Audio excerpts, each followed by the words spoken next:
Binationaux BXL. Et la chaîne YouTube qui vous montre les binationaux congolais d'Europe. Les binationaux de Belgique, France, Allemagne, Grande-Bretagne, etc.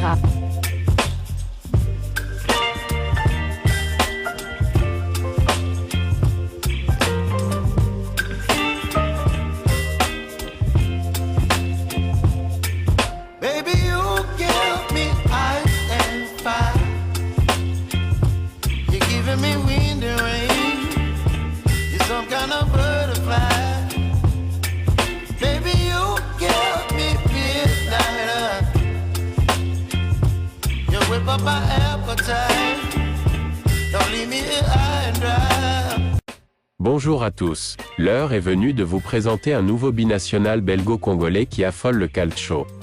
Il s'agit de Samuel Mbangula. Mais qui donc est Samuel Mbangula, cet ancien jeune de Bruges et d'Anderlecht qui a pris la Serie A italienne par surprise? Ce jeune belgo-congolais avait épaté son monde en étant élu homme du match dès sa première titularisation en Serie A. L'ailier de la Juventus pourrait bien être la révélation belge de la saison. Au moment de préfacer la saison européenne des Belges, quelques noms revenaient. Zeno Debast, Conny de Winter, Mika Götze, Romeo Lavia, Malik Fofana, Julien Duranville, Stanis Idumbo, Arthur Vermeeren. La liste des jeunes talents à suivre à travers le continent est longue. Mais le nom de Samuel Mbangula ne revenait pas aussi souvent que certains autres. Et pour cause, il n'avait pas intégré l'équipe A, avant cet été et l'arrivée de Thiago Motta aux commandes de la Juventus. Exemple anecdotique mais parlant, pour le site de référence Transfermarkt, Mbangula est toujours avant tout un joueur de la Juventus Next Gen, l'équipe Primavera, qui évolue en Série C.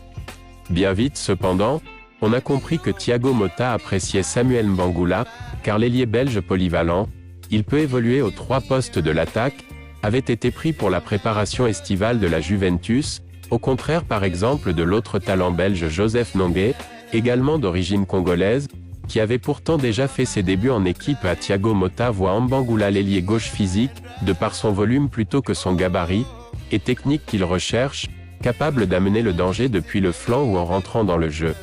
Des qualités qui avaient déjà séduit le club de Bruges quand Samuel n'était qu'un quête bruxellaire de 11 ans. Samuel Germain Kindwelu Mbangula Chifunda, de ses noms complets, y retournera, cette fois à Nerped jusqu'en 2020 quand il opte pour la Juventus. En U19, Samuel Mbangula se fait remarquer avec 12 buts et 5 passes décisives, après une très belle campagne de Youth League en 2021 à 2022. Motta n'est pas le premier coach de la Juventus à lancer Samuel Mbangula puisque Massimiliano Allegri lui avait déjà offert quelques minutes en 2022 lors d'un match amical. Mais 2 ans plus tard, l'international belge U21 est un tout autre joueur plus développé sur le plan physique notamment. Et on sait que Thiago Motta est aussi un coach très exigeant sur le plan tactique. Ce premier match couronné d'un but et d'un assist n'est pas une fin en soi, bien sûr. La concurrence sera grande à la Juventus, et Samuel Mbangula sera attendu au tournant. Il a cependant fait taire les sceptiques et sera suivi avec attention, désormais, en Belgique.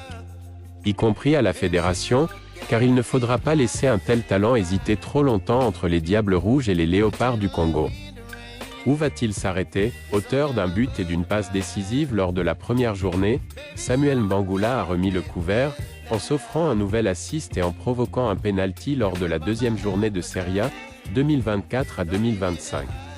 Peut-il devenir l'une des révélations belges de la saison? Samuel Mbangula est en tout cas, bien parti pour le faire, même si l'exercice vient seulement de commencer.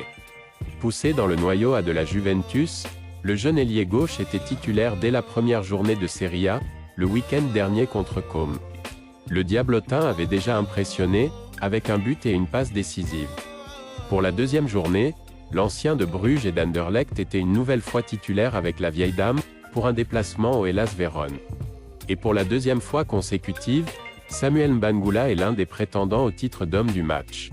Auteur de sa deuxième passe décisive de la saison sur le deuxième but de la Juventus, le Diablotin a aussi forcé l'ancien Carolo Jackson Tchatchoua à la faute, dans le rectangle, provoquant ainsi le pénalty du 0-3. 2 titularisations, 1 but, 2 passes décisives, un pénalty provoqué et 2 victoires 3-0. Le début de saison de Samuel Mbangula est encore plus beau que rêvé avec la Juventus. Né en janvier 2004, ce jeune Bruxellois avait pourtant d'abord tapé dans l'œil du club de Bruges avant de retourner à Anderlecht et ensuite signer à la Juventus de Turin, un an plus tard. La bataille pour la récupération de ce binational s'annonce rude entre la Belgique et la République démocratique du Congo. La peur a changé de camp, la RDC pourrait également contre toute attente, obtenir les faveurs de cette pépite belgo-congolaise. Terminons ce sujet avec quelques mots d'un de nos analystes qui, comme tous, est également surpris du début de saison tonitruant de Samuel Mbangula. La peur a effectivement changé de camp. La peur qui était avant dans les camps de la RDC, qui craignait chaque fois de pouvoir perdre très rapidement les binationaux belgo-congolais. Maintenant, c'est du tour de la Belgique de craindre.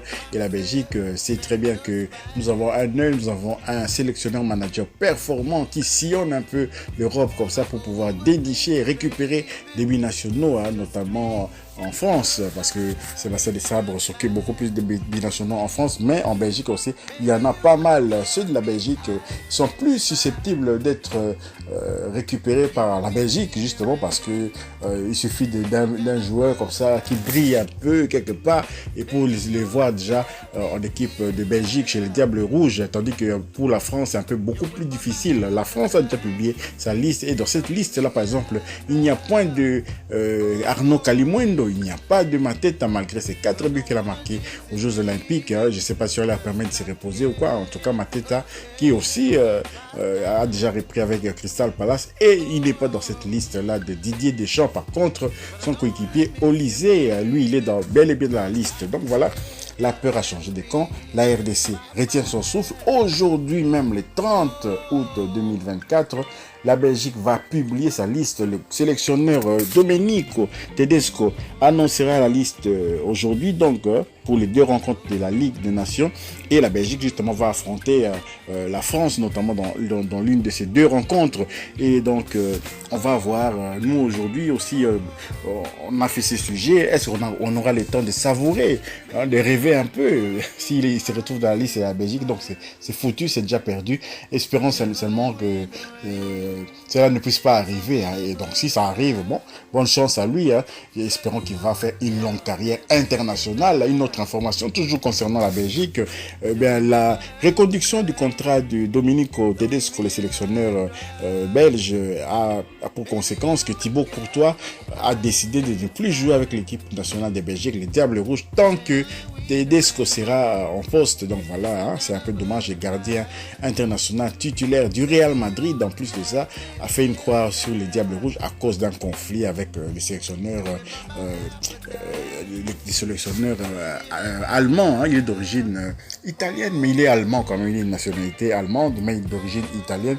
Tedesco, Domenico Tedesco. Donc Thibaut Courtois, on ne les verra plus sous le maillot des Diables Rouges tant que Tedesco sera là.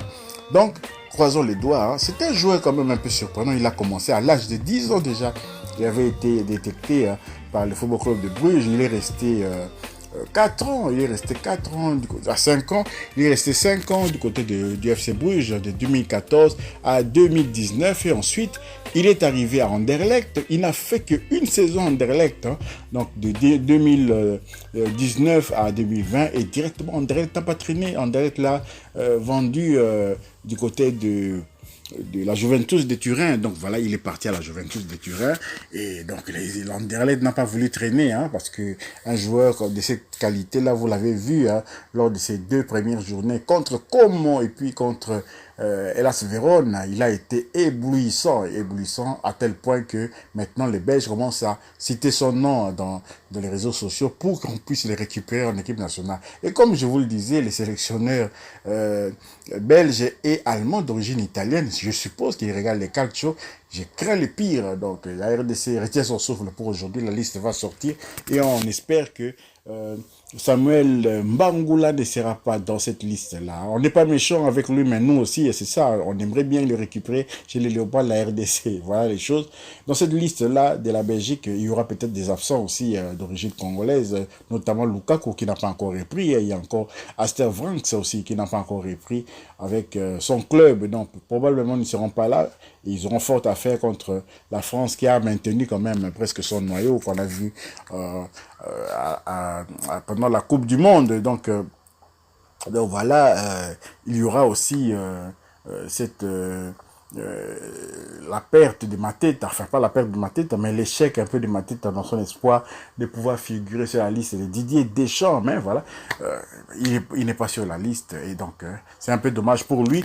Mais pour nous, nous continuons à espérer que Mateta aura un sursaut d'orgueil, de comprendre quand même que c'est un manque de respect parce que Thuram, qu'est-ce qu'il a fait vraiment? Il n'a rien fait de spécial, Thuram. Hein? Thuram, mais il est toujours là. Je ne sais pas si Deschamps est ami avec son papa, Lilian Thuram, mais l'attaquant Thuram, par rapport à Mateta qui est en forme, hein, il aurait pu quand même prendre la bonne décision. Mais Deschamps a ses joueurs, hein, il a ses joueurs lorsqu'il décide de ne pas prendre un joueur, quel que soit ce qu'on va raconter. On l'avait bien vu avec Benzema notamment, hein, et il ne change pas sa position, il maintenait chaque fois Giroud, et donc voilà. Si vous avez aimé ce sujet concernant Samuel Mbangula, merci de liker, hein. Merci quand même de commenter également. Donnez votre commentaire, peut-être que d'ici là, on aura déjà perdu Mbangula. Mais nous espérons, nous croisons les doigts qu'il figurera pas sur cette liste. Hein.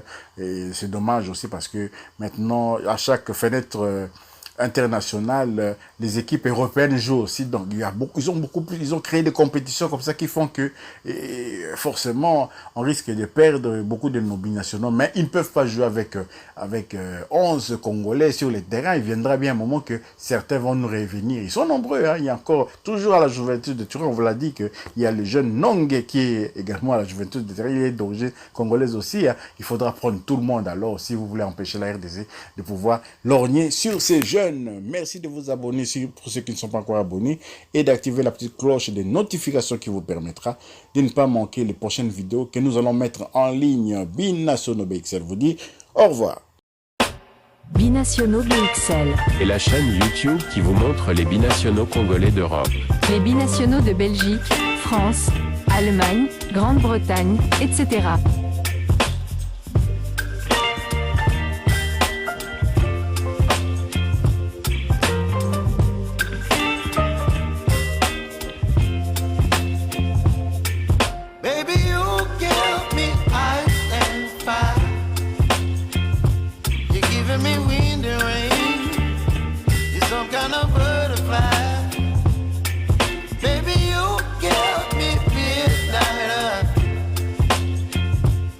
Whip up my appetite.